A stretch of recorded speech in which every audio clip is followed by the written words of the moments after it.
Assalamualaikum warahmatullahi wabarakatuh. Selamat siang, salam sejahtera untuk kita semua. Sampurasun, Ibu dan Bapak yang saya hormati. Alhamdulillah wa syukurillah, dengan kehendak Tuhan yang Maha Kuasa diperkenankan bisa silaturahim melalui webinar kelas online ini. Saya mengucapkan terima kasih kepada LPKN atas kesempatan yang diberikan, atas fasilitas yang disediakan. Ibu dan Bapak yang saya hormati, saya mohon izin kepada guru-guru saya yang hadir ikut berdiskusi di dalam forum webinar ini. Ada beberapa bagian memang hal-hal sangat dasar, tapi karena memang bagian dari kurikulum, saya izin untuk tetap menyajikannya. Jadi Bapak Ibu guru saya, ya mohon sabar mendengarkan hal-hal dasar yang perlu saya sampaikan di dalam diskusi ini. Kalau kita lihat, ada 5 substansi yang diangkat di dalam pertemuan kita di 5 sesi ini ya. Yang pertama terkait dengan kebijakan pengadaan barang jasa pemerintah. Yang kedua memahami alur proses pengadaan barang jasa. Kemudian yang ketiga kita mempelajari bagaimana mitigasi risiko kita dalam proses pelaksanaan pengadaan. Kemudian nanti yang keempat kita membahas bagaimana format SOP dalam penyelenggaraan pengadaan barang jasa pemerintah. Kemudian yang kelima kita membahas terkait dengan bagaimana pelaksanaan untuk swakelola, Ibu dan Bapak yang saya hormati, hari ini sesuai dengan jadwal yang kita bahas adalah kebijakan-kebijakan dalam pelaksanaan pengadaan barang jasa pemerintah. Untuk Bapak Ibu di pengguna APBN, pengguna APBD, di kementerian, lembaga, pemerintah daerah, saya rasa ini hal yang umum yang akan kita bahas. Tapi kalau umpama di sini yang ikut webinar siang hari ini juga ada Bapak Ibu mungkin dari private sector, Bapak Ibu dari swasta, Bapak Ibu dari pelaku usaha.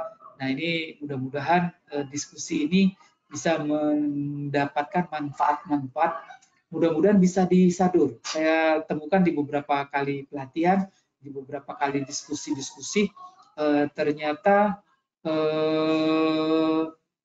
banyak teman-teman yang dari perusahaan, BUMN, BUMD, BLU, BLUD akhirnya mengadop beberapa materi-materi yang ada untuk dipergunakan di organisasinya atau di institusinya. Ini mudah-mudahan bisa seperti ini, Ibu Bapak yang ada di sini bisa pergunakan.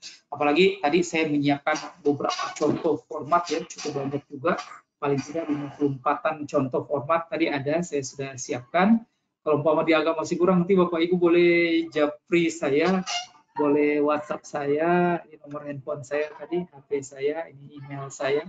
Siapa tahu saya punya format yang Bapak Ibu butuhkan, tapi kalau umpama tak punya, mungkin saya bisa buatkan, kasih waktu saya beberapa saat untuk saya bantu buatkan formatnya. Tapi kalau umpama kira-kira sudah ada, ya Bapak Ibu bisa langsung pergunakan beberapa format, SOP dan segala macam tadi yang sudah saya tayangkan.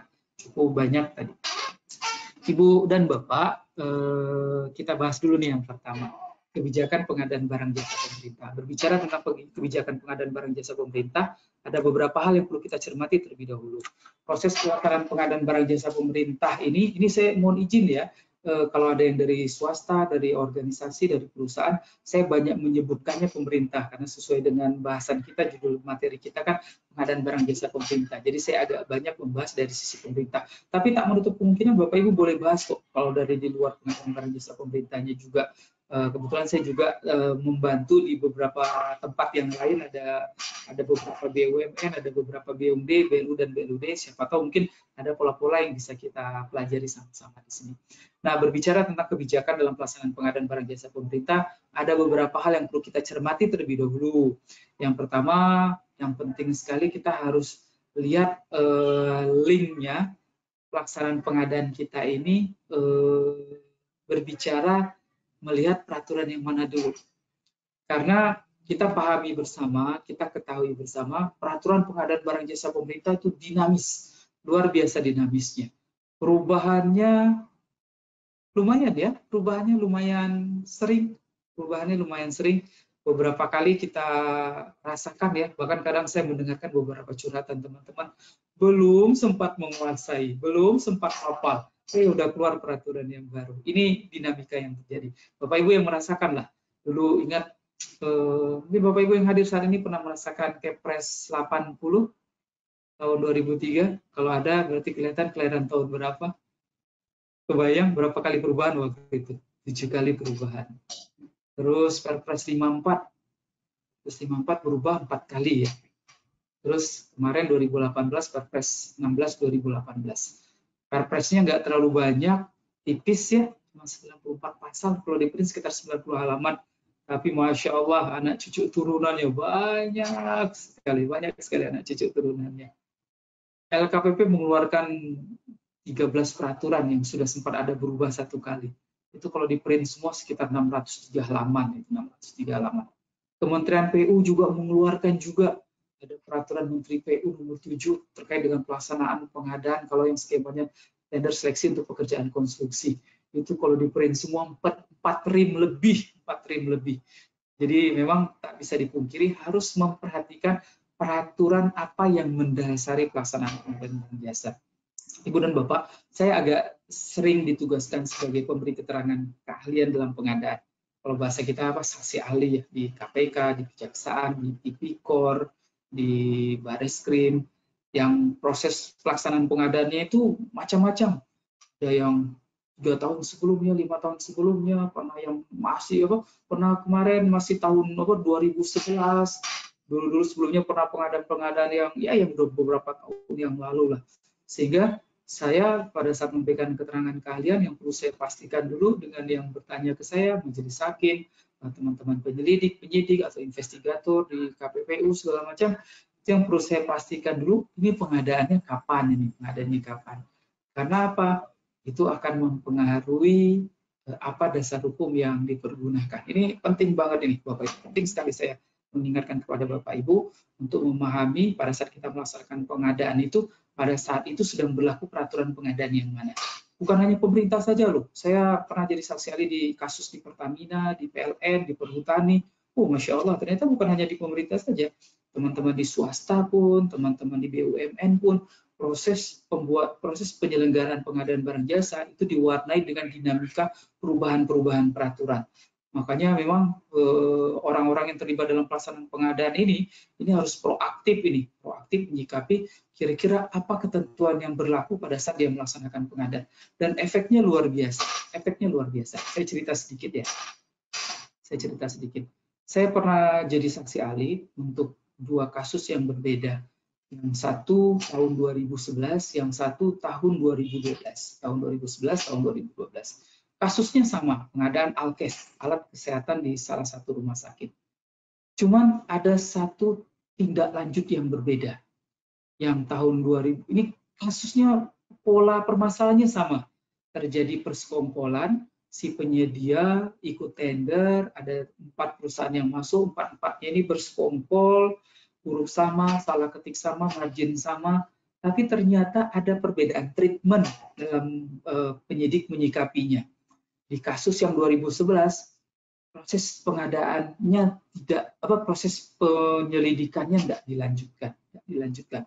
Karena dengan pertimbangan waktu itu persekongkolan belum teridentifikasi dengan jelas dalam peraturan. Berbeda kasus yang di 2012. Di 2012 itu sudah berlaku Perpres 70 tahun 2012. Sementara di tahun 2011 masih berlaku perubahan yang pertama Perpres 54.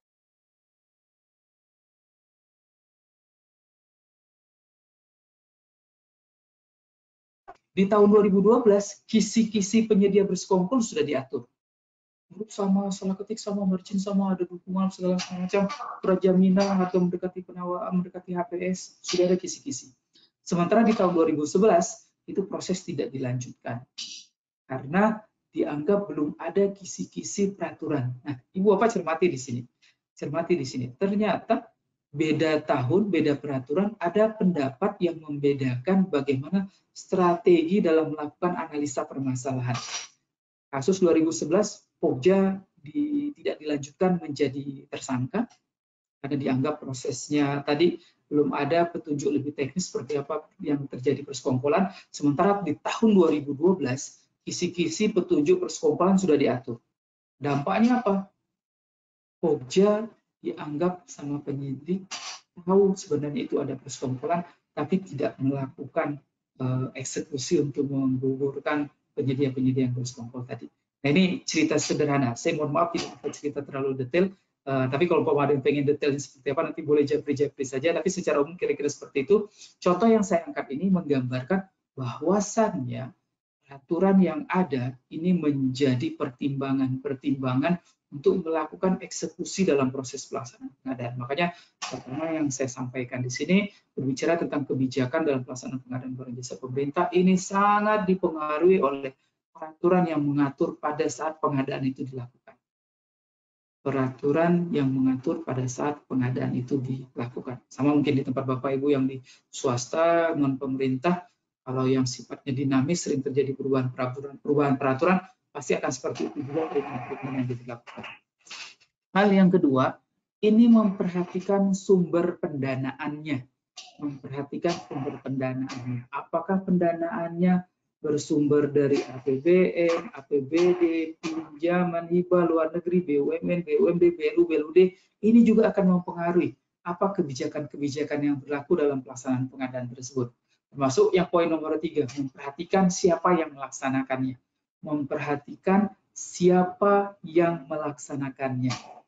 Tidak semua proses pelaksanaan pengadaan barang akan dieksekusi dengan peraturan pengadaan barang jasa pemerintah.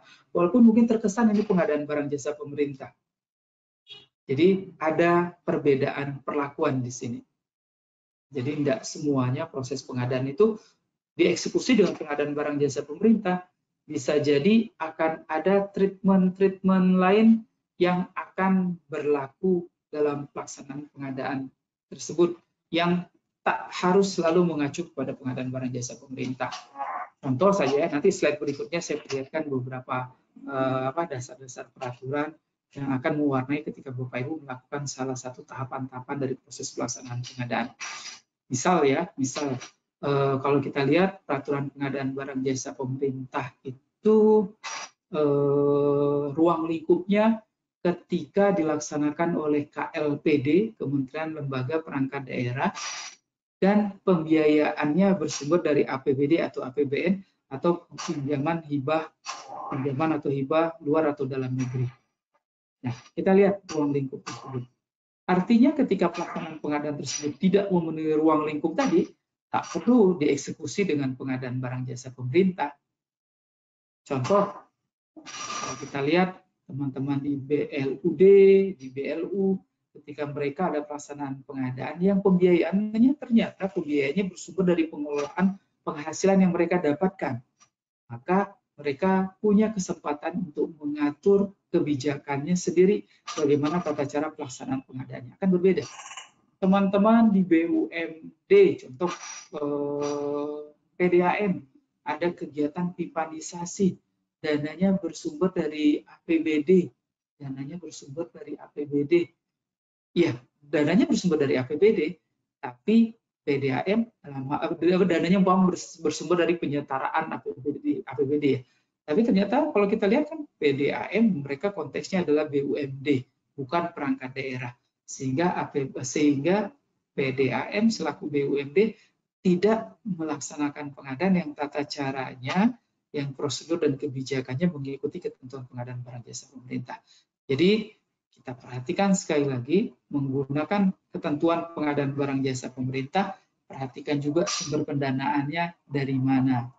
Perhatikan juga satuan kerja yang akan melaksanakannya siapa. Kemudian perhatikan nanti nih waktu pelaksanaannya, timing perencanaan, timing persiapan, timing pemilihan penyedia, dan sampai dengan kontrak. Ini kira-kira di tahun berapa, bulan apa, dan kembali ke bahasan yang pertama tadi, ke poin yang nomor 1 tadi, ini apa peraturan yang dijadikan dasar pada saat pelaksanaan pengadaan itu dilaksanakan. Peraturan tersebut dilaksanakan. Ini kira-kira hal awal yang perlu saya sedikit mengulas lah untuk membuka beberapa cerita-cerita diskusi kita. Sampai nanti kita bisa mengantarkan, oh ini bahasan SOP yang perlu nanti akan kita bahas. Ibu dan Bapak, seperti yang tadi saya sampaikan di awal, kalau ada yang pengen langsung diskusi, pengen ngacungkan tangan, pengen langsung membahas beberapa case dari beberapa penjelasan saya, fasilitasnya sudah tersedia ya, mulai dari ngacungkan tangan, mulai dari mengajukan pertanyaan. Kalau ada yang belum bisa, monggo langsung ditanyakan, minta ke Mbak moderatornya apa yang harus lakukan. Jadi kita berjalan sambil diskusi saja ini. Saya rasa tidak perlu sampai 2 jam saya berbicara sendiri, tapi yang saya perlukan Bapak Ibu membantu untuk menyampaikan beberapa analisa-analisanya untuk kita diskusikan bersama. Nah, ini yang tadi yang saya katakan, peraturan pengadaan barang jasa pemerintah, Masya Allah, dinamisnya luar biasa. Ini yang sekilas-sekilas saja ini, yang saya lihat dalam waktu beberapa periode waktu tahun-tahun terakhir saat ini. Karena sebelumnya lebih lagi tuh ada yang masih peraturan pengadaan itu terselip di aturan keuangan dan segala macam. Ini dinamika perubahan-perubahan peraturan yang sangat tinggi terkait dengan pengadaan barang jasa. Ya tadi itulah tantangan melaksanakan proses pengadaan. Mudah-mudahan perubahan yang ada ini tidak menjadi celah membuat kita membuat kita tidak proaktif ya untuk mencoba mengupgrade beberapa hal-hal yang perlu kita kuasai dalam proses pelaksanaan. Nah, ini yang tadi saya sampaikan, ruang lingkup pengadaan barang jasa pemerintah yang diatur dengan Perpres 16 tahun 2012 ini baru berlaku kalau ini tadi 2 variabel terpenuhi. Variabel yang pertama, institusi yang melaksanakannya KPD. Variabel yang kedua, anggaran yang dipergunakan bersumber dari APBN, APBD atau pinjaman, hibah, luar negeri atau dalam negeri. Ketika 2 ruang lingkup ini terpenuhi, maka peraturan yang dijadikan pedoman untuk melaksanakan pengadaan di tempat kita adalah pengadaan barang jasa pemerintah. Bapak Ibu di BUMN, di perusahaan pemerintah, plat merah, BUMN, BUMD, Bapak Ibu laksanakan adalah bagaimana di tempat Bapak Ibu pedoman yang telah diatur. Kalau kita lihat contoh di BUMN, Menteri BUMN mengatur tentang pemberian kewenangan kepada direksi untuk mengatur sendiri tata cara pengadaannya. Berarti tata cara pengadaan di BUMN berarti mengacu kepada peraturan direksi bagaimana mengatur tata cara pengadaan barang jasa di BUMN tersebut dan seterusnya. Ini yang perlu kita cermati terkait dengan ruang lingkup diberlakukannya peraturan pengadaan barang jasa pemerintah. Jadi sekali lagi tak semua proses pelaksanaan pengadaan itu akan dieksekusi dengan pengadaan barang jasa pemerintah. Tapi memang saya tak membantah juga jika seandainya ada beberapa institusi yang bukan pemerintah tapi mengadop tata cara pengadaan barang jasa pemerintah. Saya rasa ini asik-asik juga ini. Karena saya bisa sampaikan peraturan pengadaan barang jasa pemerintah sekarang ini, Perpres 16 2018 ini, kesempatan yang dibangun untuk menyusun peraturan tersebut sangat mengacu kepada beberapa kajian-kajian ilmiah, kajian-kajian teknokratik dari manajemen logistik, ilmu supply chain management, sehingga kemasan yang ada dari Perpres 16 2018 kalaupun mau diadop oleh lembaga lain yang bukan pengadaan barang jasa pemerintah, saya rasa cukup representatif. Tinggal mungkin menghilangkan di beberapa bagian, merubah di beberapa bagian agar lebih matching dengan tata laksana di masing-masing organisasi atau perusahaan Bapak Ibu atau organisasi Bapak Ibu ya di masing-masing. Jadi kalau umpama ada yang mau mengadop, silahkan saja. Contoh, saya punya pengalaman, saya pernah diminta salah satu rumah sakit RSUD, mereka minta pendampingan untuk bikin peraturan pedoman pengadaan barang jasa di BLUD. Bagus itu direkturnya waktu itu. Di request-nya ke saya waktu itu, tolong dong saya dibuatkan peraturan pengadaan barang jasa, tapi saya pengen yang nggak sama sekali sama dengan Perpres. Bahasa-bahasanya juga bahasa-bahasa yang nggak kentara, ini mirip dengan Perpres, gitu. Nggak mirip dengan Perpres. Oke, siap. Saya banyak adop tuh dari supply chain management, dari manajemen logistik, ada beberapa referensi juga dari beberapa perusahaan-perusahaan ya. Ternyata direkturnya sepakat itu pada saat jadi. Bahasanya juga ya maaf waktu itu banyak sekali bahasa-bahasa ilmiah bahasa-bahasa ilmiah yang dipergunakan. Tapi ternyata pada saat diimplementasikan, pada saat dilaksanakan oleh staf-stafnya beliau, muncul kegalauan yang merasakan, aduh, mereka terasa, ya ampun, jadi banyak sekali rasanya peraturan pengadaan. Sementara mereka ada pembiayaan yang macam-macam. Ada juga yang pembiayaannya dari APBN, tapi juga ada yang dananya dari BLUD mereka. Sehingga pada saat mau melaksanakan pengadaan, mereka yang harus mikir lagi, ini pakai cara yang mana ya, ini pakai cara yang mana ya. Ternyata yang saya terapkan pertama itu nggak terlalu nyaman dipakai di staff, sehingga akhirnya muncullah request perubahan. Sudahlah, kata direkturnya, ini kayaknya saya aja yang nyaman, tapi ternyata staf-staf saya akan lebih nyaman kalau bahasanya mirip-mirip dengan Perpres. Akhirnya dilakukan perubahan bagi pedoman pelaksanaan pengadaannya, sehingga bahasanya mengacu kepada Perpres 16/2018, tapi di beberapa bagian memang kita akomodir sesuai dengan request kebutuhan dari mereka-mereka yang terlibat dalam pelaksanaan pengadaan di RSUD tersebut. Kira-kira seperti itu, Bapak Ibu, yang bisa saya tambahkan di bahasan untuk slide ini. Ibu dan Bapak, ada barangkali yang sudah pengen komentar, pengen tanggapan, saya persilakan ya. Boleh mengacungkan tangan, boleh langsung mengetikkan beberapa pertanyaan-pertanyaan untuk didiskusikan. Saya persilakan dengan hormat. Saya izin melanjutkan. Nah, ini beberapa contoh saja ini ya. Beberapa contoh saking banyaknya peraturan-peraturan yang mewarnai proses pelaksanaan pengadaan barang jasa. Tapi ketika kita lagi nyusun perencanaan pengadaan, maka paling tidak yang kita perlu perhatikan Perpres 16/2018 sama peraturan LKPP nomor 7. Kita lagi menyelenggarakan kegiatan swaklola, yang nanti jadi bahasan terakhir kita ya, Perpres 16, kemudian peraturan LKPP nomor 8. Kemudian kita lagi bahas ada pengadaan di hotel, pengadaan beli tiket, itu pengadaan-pengadaan yang dikecualikan. Perpres 16, peraturan LKPP nomor 12. Bapak Ibu yang terlibat dalam pelaksanaan konstruksi, Perpres 16, ada peraturan LKPP nomor 9, peraturan Menteri PU nomor 7. Bapak Ibu nih, mungkin siapa tahu ada yang hadir di sini yang terkait dengan pengelolaan dana kelurahan, ada lagi nih pedoman-pedoman lain yang perlu dicermati terkait dengan penggunaan dana kelurahan. Luar biasa banyak ya, banyak. BLUD.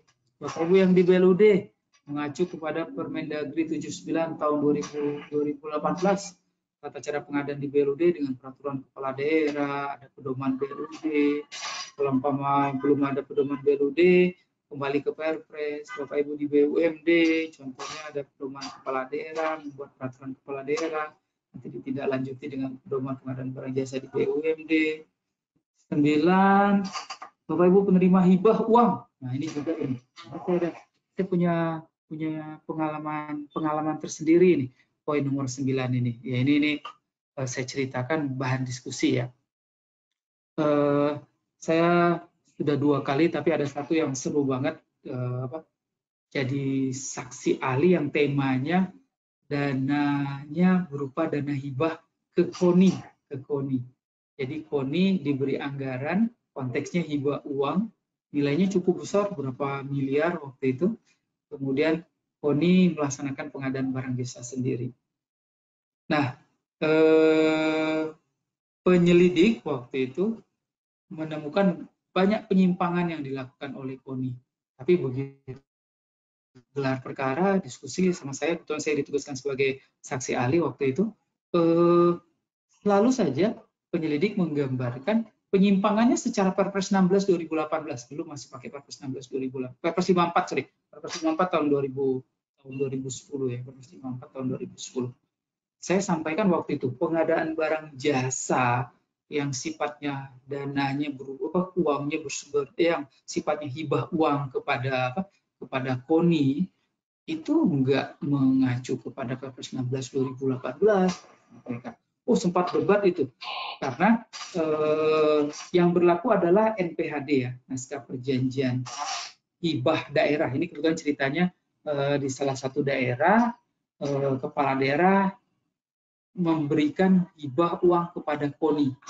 Cuman, nah ini pembelajaran nih. Jeleknya NPHD-nya, naskah perjanjian hibahnya, di situ menyebutkan tata cara pengadaannya mengacu kepada peraturan perundang-undangan.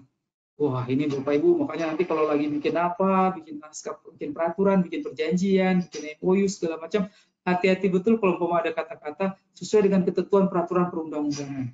Sehingga bahasa itu yang menggambarkan, oh ini seharusnya mengikuti peraturan pengadaan barang jasa pemerintah.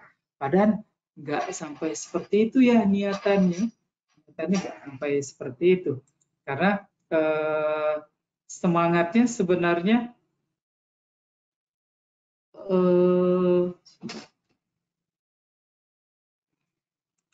pemberian hibah dalam proses pengadaan yang dananya hibah yang menerima ini bukan pemerintah yaitu KONI, maka silakan diatur tata cara pengadaannya di naskah perjanjian hibahnya.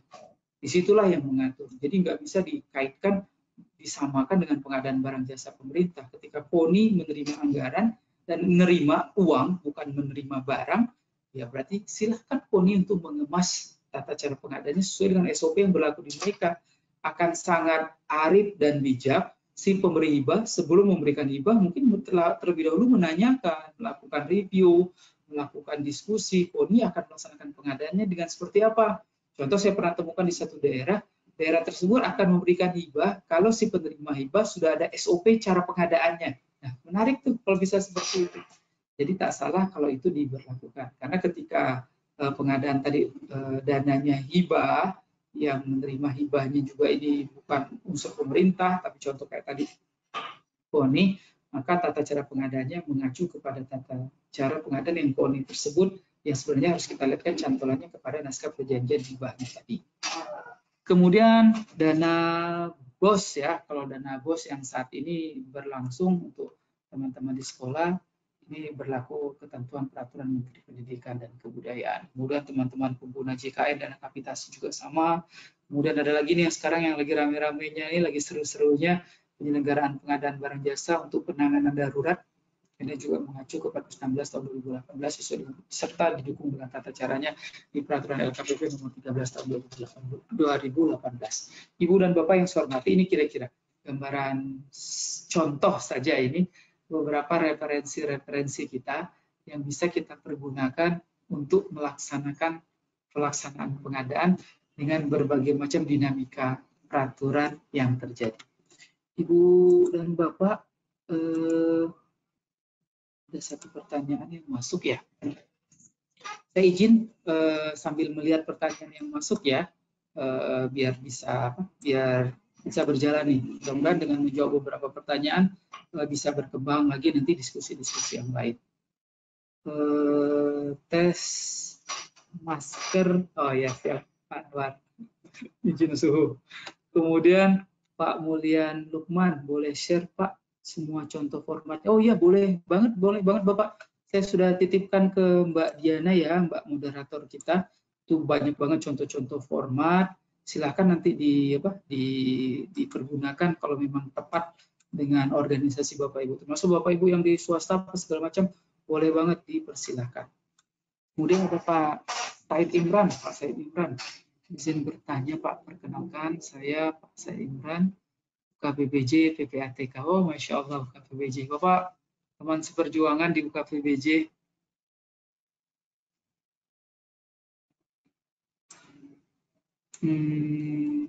Apakah secara internasional PBJP memiliki standar internasional yang patut diikuti dari sisi ketentuan maupun kebijakannya?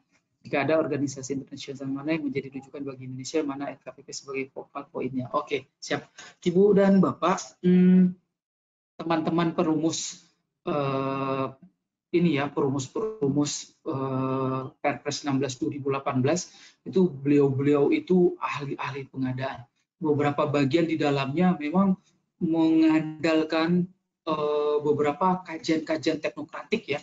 Ada yang mengkaji dari sisi aspek tadi yang saya katakan ilmu manajemen logistik, ada yang mengkaji supply chain management. Mungkin Bapak Ibu bisa lihat beberapa bahasan di dalamnya mungkin menyerempet kajian supply chain management ya. Ada supply positioning model, supplier perception model segala macam, itu merupakan bentuk-bentuk mengadopsi beberapa referensi yang untuk dituangkan ke dalam Perpres. Sementara kalau ketika sudah masuk ke dalam peraturan pengadaan barang jasa pemerintah tadi, nah di sini nih ada sedikit ego yang dipertahankan. Kita tetap berupaya untuk mengoptimalkan pengadaan barang jasa pemerintah. Seperti contoh, Bapak Ibu bisa lihat kebijakan yang berlaku di dalam Perpres 16 2018.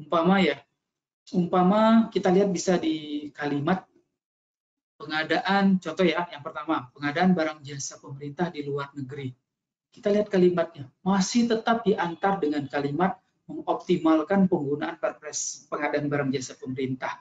Tapi kalau umpama tidak bisa, baru Menteri Luar Negeri diberikan kewenangan untuk membuat tata cara pengadaannya. Itu contoh yang pertama. Kemudian tender atau seleksi internasional ada diatur, tapi dikemas dengan mengoptimalkan menggunakan pedoman pengadaan barang jasa pemerintah. Jadi selalu berupaya untuk kembali ke pengadaan barang jasa pemerintah. Kemudian Bapak Ibu bisa lihat ketika kita melaksanakan pengadaan yang dananya bersumber dari pinjaman atau hibah luar negeri. Kita lihat lebih kurang kalimatnya di dalam peraturan menegaskan tetap mengoptimalkan peraturan pengadaan barang jasa pemerintah. Walaupun mungkin dananya bersumber dari pinjaman hibah luar negeri. Cuman kadang si negara pemberi pinjaman, si negara pemberi hibah ini ada juga yang mereka punya kekuatan mengotot agar tata cara pengadaannya ikut pedoman di mereka. Nah, kalau terjadi seperti ini, LKPP siap untuk melakukan pendampingan untuk pada saat membuat naskah perjanjiannya itu seperti apa. Jadi bisa disepakati dengan bahasa saya, bahasa ngobrolnya, tetap dengan sengotot-ngototnya mengoptimalkan penggunaan peraturan pengadaan barang jasa pemerintah. Jadi tidak dikemas dengan tidak dikemas untuk pengadaan kebijakan internasional, tapi mengacu ke pengadaan barang jasa pemerintah. Tapi kalaupun ternyata harus melaksanakan tender internasional, harus melaksanakan pengadaan yang sifatnya terbuka sampai penyedia asing bisa ikut, maka dimunculkan beberapa kebijakan yang memang itu terpaksa dilakukan, tapi dengan berupaya mengoptimalkan peraturan pengadaan barang jasa pemerintah. Kalau di beberapa referensi lain ya, Pak Said, seperti contoh untuk kontrak beberapa pendekatan yang dibangun dalam penyusun peraturan pengadaan barang jasa pemerintah, seperti contoh rancangan kontraknya, itu memang kita mempelajari umpama dari FIDIK kontrak FIDIK. Di situ memang beberapa klausul-klausulnya sangat menjadi inspirasi pada saat kita membuat SDP atau rancangan kontrak yang diterapkan di pengadaan barang jasa pemerintah. Jadi kira-kira seperti itu, Pak. Jadi proses penyusunannya memang banyak pembelajaran, ada yang mempelajari dari sisi Eropa, segala macam, kemudian dituangkanlah ke dalam peraturan yang sekarang. Jadi tidak dibuatkan lagi ada standar untuk internasionalnya, tapi kembali kepada peraturan yang sekarang. Sementara untuk Perpres sendiri juga ada kemasan-kemasan bahasa asingnya. Tapi contoh ya yang kayak tender internasional, dibuat harus dengan dua bahasa. Bagi Bapak Ibu Pokja yang melaksanakan tender internasional, itu harus dibuat dengan dua bahasa. Ada bahasa Inggris, ada bahasa Indonesia. Kalau ada perbedaan tafsiran, kembali ke bahasa Indonesia. Nah itu menariknya itu. Jadi memang betul-betul pengen mengoptimalkan pedoman pengadaan barang jasa pemerintah. Kalau sebelum Perpres 16 ya, saya lihat beberapa kegiatan-kegiatan pengadaan yang dananya bersumber dari luar ini memang kita agak banyak kalah saing ini dalam diskusi-diskusinya, sehingga akhirnya banyak yang akhirnya kita mengalah mengikuti tata cara pengadaan internasional yang dibuat oleh negara pemberi pinjaman atau hibah tadi. Tapi di Perpres 16 LKPP memasang badan, menawarkan kalau umpama seperti itu nanti siap dilakukan pendampingan untuk memformulasikan bagaimana nih standar pedoman pengadaannya dengan mengoptimalkan pengadaan barang jasa pemerintah. Ya, seperti itu. Kemudian Pak Bakri, bagaimana dengan pengadaan barang jasa yang sumber dananya berasal dari hibah luar negeri? Apa boleh proses pengadaannya menggunakan Perpres 16 karena pemberi donor menginginkan diproses sesuai dengan peraturan yang berlaku di Indonesia? Pak Bakri, ini pas banget yang saya sampaikan barusan ya Pak ya. Nah ini senang banget nih kalau si pemberi pinjaman, si pemberi donor, si pemberi hibah, dia malah meminta kita untuk melaksanakan pengadaan barang jasanya dengan tata cara pengadaan barang jasa pemerintah di Indonesia. Alhamdulillah ini nggak ada pertentangan lagi nih. Yang dikhawatirkan itu dari beberapa contoh-contoh case-case yang lain, si pemberi pinjaman hibah ini yang bersikukuh pengen pakai pedoman pengadaan di daerahnya mereka, di negaranya mereka. Nah, kalau seperti ini yang perlu terlebih dahulu dibuatkan kesepakatan. Seperti itu ya Pak Bakri. Alhamdulillah ini nyambung dengan penjelasan yang sebelumnya. Ibu dan Bapak, kalau ada hal-hal yang perlu disampaikan, saya persilakan. Siapa tahu ada yang perlu menambahkan cerita saya, Ibu dan Bapak. Ini saya berharap ini skemanya diskusi ya. Barangkali juga pengen diskusi dengan peserta yang lain karena ada beberapa peserta juga narasumber ini. Tadi saya sudah sebutkan beberapa nama, ini juga sudah muncul narasumber baru, narasumber kita juga Mbak Mutiara. Siapa tahu bisa saling melengkapi nih beberapa bahasan-bahasan yang akan kita diskusikan. Saya izin lanjutkan nanti kalau dapat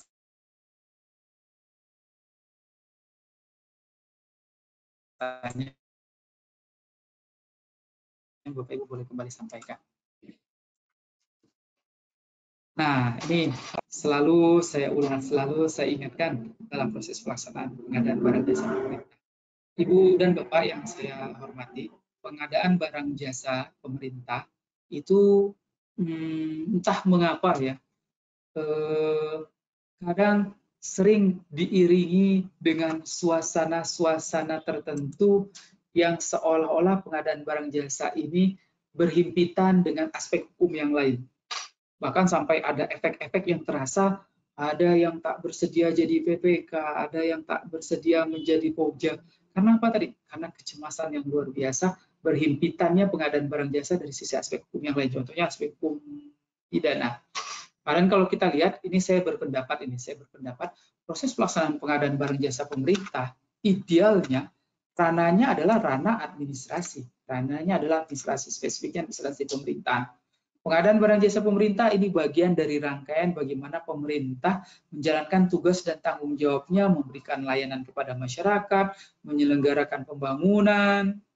Ini sebenarnya esensinya.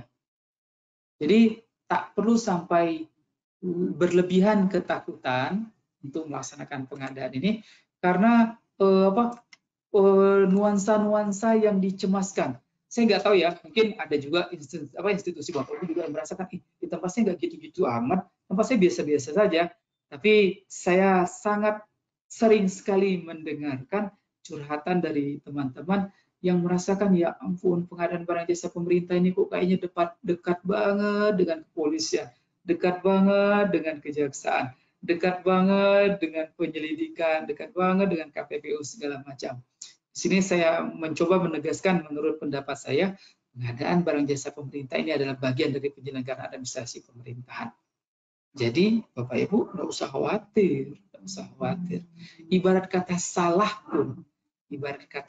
pun, itu sanksinya pun ya sanksi administrasi. Kalau dia ASN, PNS berlakukan saja PP 53. Jadi nggak ada hubungannya dengan ranah hukum yang lain. Tapi ada satu hal yang perlu saya ingatkan, sama-sama nih tawasau bil haq, tawasau bil sabr. Sama-sama kita saling mengingatkan ini, sama-sama saling mengingatkan. Ada satu hal yang tak bisa kita pungkiri. Proses pelaksanaan pengadaan barang jasa pemerintah ini berhubungan dengan keuangan negara, berhubungan dengan keuangan daerah. Sementara kita ini hidup di negara yang Masya Allah ada satu ketentuan yang mungkin dirasakan tak nyaman, yaitu adanya ketentuan negara tak boleh dirugikan. Negara tak boleh dirugikan. Tak ada pasal tentang keuntungan negara sepertinya. Yang ada adalah pasal tentang kerugian negara. Dan negara tak boleh dirugikan. Kalau saja negara dirugikan, maka konsekuensinya negara minta balikin. Negara minta balikin. Ini nih yang perlu kita cermati ini. Kalau sudah negara merasa dirugikan, negara pasti minta balikin. Karena hukumnya negara nggak boleh dirugikan. Yang paling nggak enak itu adalah pada saat ditemukannya adanya kerugian negara dan negara minta dibalikin, ternyata negara juga menemukan adanya alat bukti jahat. Ini nih, yang sebenarnya ketika negara dirugikan, sanksinya paling administrasi, tuntutan ganti rugi, itu administrasi ya, tuntutan ganti rugi. Tapi ketika negara tadi minta balikin, ternyata negara menemukan adanya alat bukti jahat. Nah, ini sanksinya bukan hanya sekedar administrasi, bukan hanya sekedar suruh balikin, tapi juga disertai dengan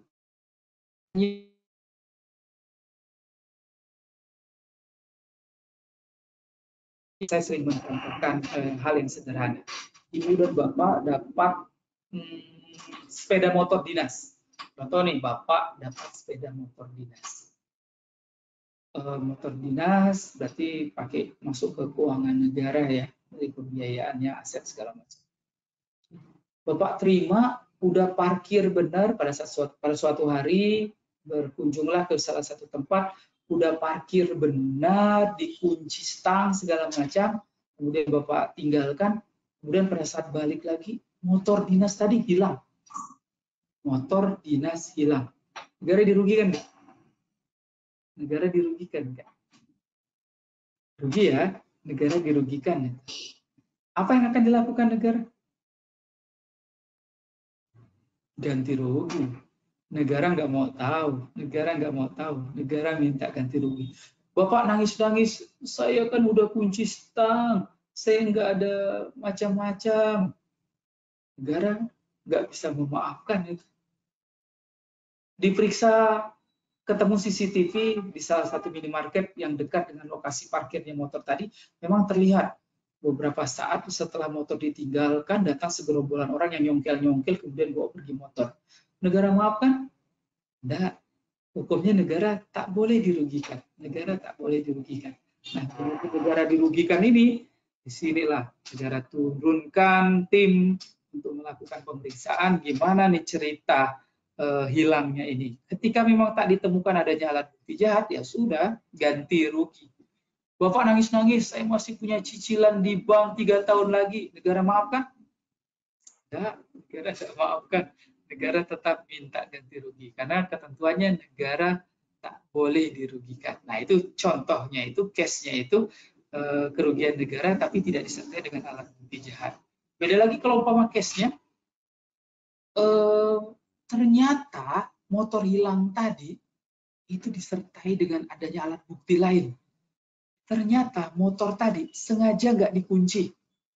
Kemudian parkirnya pun sengaja ditaruh di depan sarang penyamun. Yang ternyata penyamunnya itu adalah sepupu-sepupunya dia semua. Dibuat skenario seolah-olah motor tadi hilang. Beda ini. Negara bukan hanya rugi, tapi dalam proses memeriksa, negara menemukan adanya alat bukti jahat. Maka sanksinya bukan hanya sanksi administrasi ganti rugi, tapi negara juga menambahkan sanksi lain, yaitu sanksi nestapa. Apa sanksi nestapa? Yaitu sanksinya mungkin bisa jadi sampai mengenakan tindakan pidana atas perbuatan tadi. Kira-kira dalam kondisi pengadaan barang jasa pun akan berlaku seperti itu. Contoh sederhana ya, ini analisanya nggak dalam banget, ini hanya berbicara sederhana saja.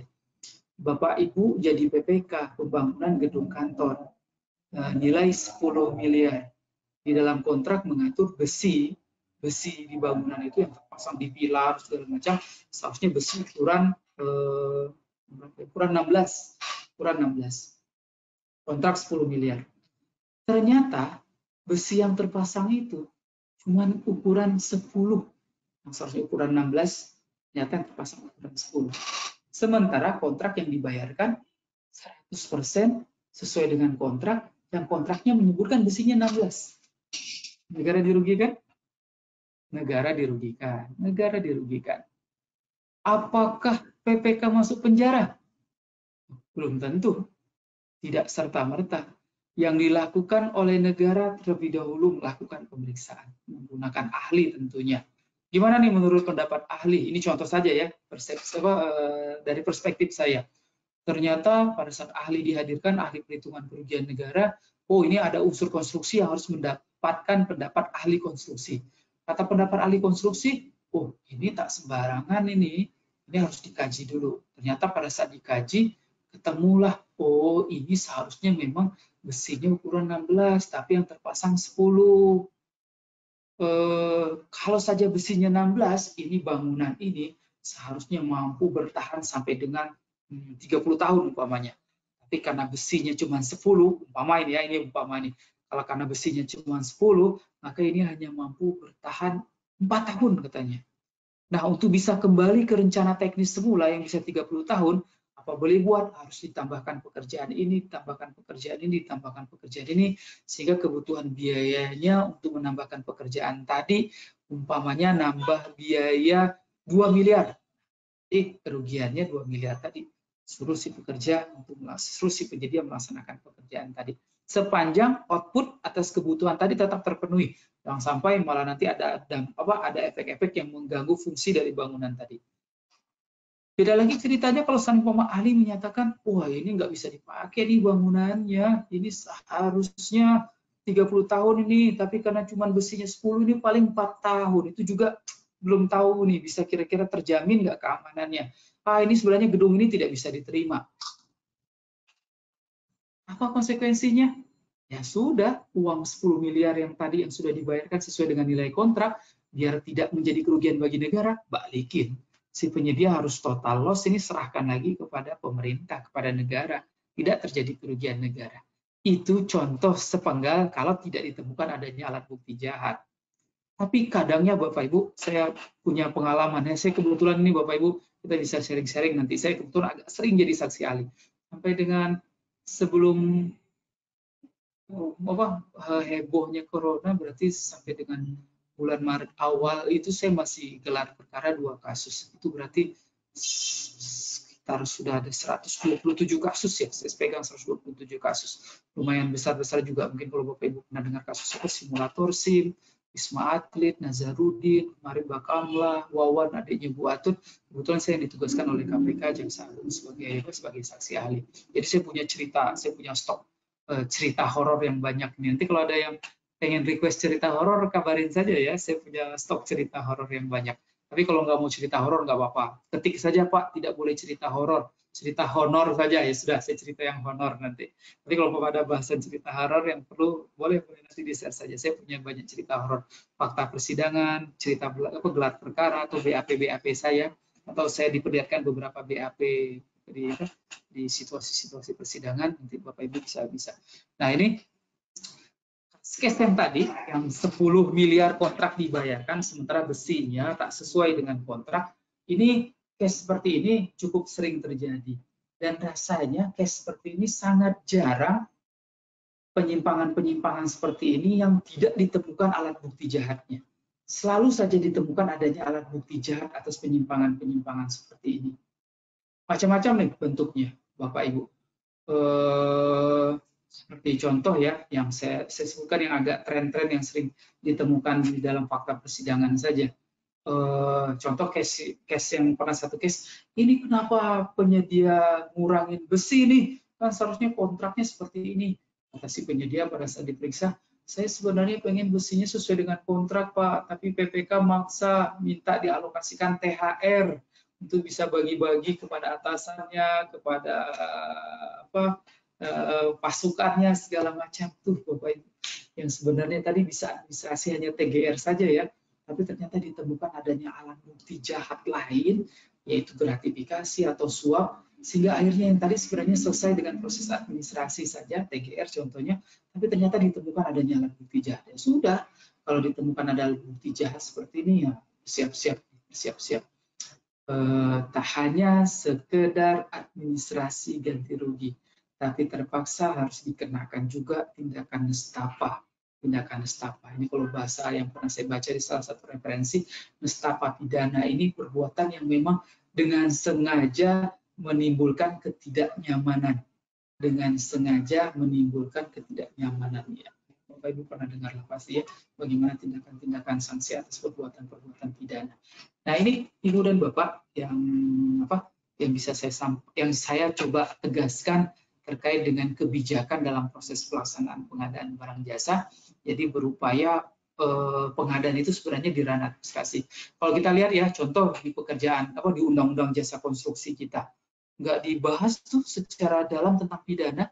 Malah sebenarnya kalau kita baca secara umum, sebenarnya tidak ada pidana itu dalam pekerjaan konstruksi, dalam jasa konstruksi. Adapun pidana muncul ketika memang ada kematian ya, kemudian ada OTT umpamanya suap gratifikasi, ada gratifikasi, ada suap, itu baru terjadi pidana. Kalau selebihnya yang lain, permasalahan konstruksi ini diselesaikan secara pendekatan administrasi, ganti rugi, sanksi-sanksi yang lain yang sudah diterbitkan ya, daftar hitam apa segala macam. Sehingga tak perlu terlalu cemas kita untuk mengikuti proses pelaksanaan pengadaan barang jasa. Yang penting, ini kalau bahasa saya ya, yang penting jangan jahat. Yang penting jangan jahat. Yang jadi masalah itu dalam pelaksanaan pengadaan barang jasa itu ketika sudah jahat. Apa kejahatan-kejahatan dalam pengadaan barang jasa?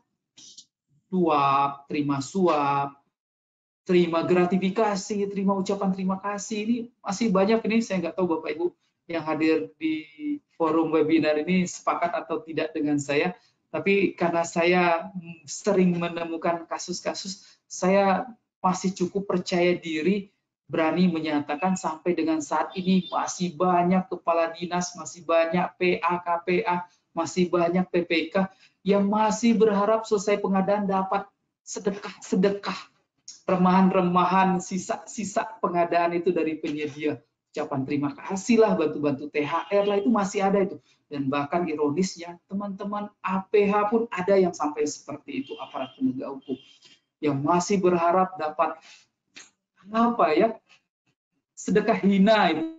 Dijamin boro-boro mau jaga kualitas, dijamin boro-boro mau tegas. Pasti kita akan jadi orang-orang yang harga dirinya sudah hilang itu. Sok-sokan aja normatif, sok-sokan tegas, tapi ternyata begitu dikasih remahan-remahan gratifikasi, nerima dengan penuh sukacita. Wah, ini memalukan sekali. Bapak Ibu minta maaf ya, saya selalu ini di bahasan ini saya pertegas dengan bahasa hinaan ya. Kebetulan saya juga penyuluh anti korupsi KPK, jadi saya beberapa bahasan-bahasan untuk ulasan anti korupsi saya agak-agak pertegas nih. Jadi kalau ada yang tak nyaman, kalau ada yang tersinggung, saya minta maaf ya. Ini sengaja saya tingkatkan volume saya, mengajak kita semua untuk menghindarilah perbuatan-perbuatan yang tak baik. Nanti kan kita membahas SOP, ini kan sebenarnya arahnya seperti itu ya, bagaimana proses tertib dan betul-betul kita terhindar dari penyimpangan-penyimpangan yang ada tadi. Nah, jadi Ibu dan Bapak tak perlu khawatir dalam melaksanakan pengadaan barang jasa karena ranahnya adalah ranah administrasi, tapi jangan sampai ada tindakan-tindakan yang merugikan keuangan negara, yang dikhawatirkan kita bisa bergeser ke ranah lain. Apalagi kalau tindakan yang merugikan keuangan negara tadi ternyata ini merupakan bagian dari hal-hal perbuatan jahat tadi. Apa contohnya ya tadi ya, suap, gratifikasi, terima cashback, terima ucapan terima kasih, memarkup harga, rekayasa negatif. Ini tindakan-tindakan yang harus selalu kita jauhkan, harus selalu kita hindarkan.